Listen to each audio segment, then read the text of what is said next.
后来继续来到台中。921地震了后，由租界援助落起的永久厝，太平的自强新村、甲雾峰的华东新村，讲这个大厝的租价最近有争议，就惊到时阵无法度大，灾民烧焦，真情抗议。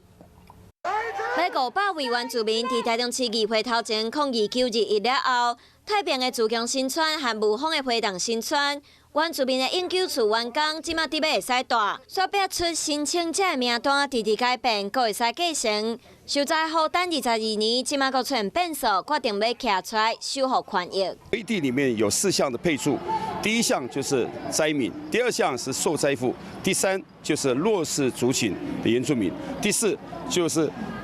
现居住有急迫性的一个居住，原来他们住在那个地方22年的，有符合条件的。台中市原民会主委代表市府收下申请书，921地震了后，为着安排要几百户无厝住的原住民，市府向国有财产署做土地租借基金会出钱起95间永久厝，即马申请名单有争议，受灾户烦恼失去机会。市府回应华东新村和自强新村的永久厝，大个租价拢是2017年就有户口，而且是这住伫遮的居民，要大进前会过来核对身份。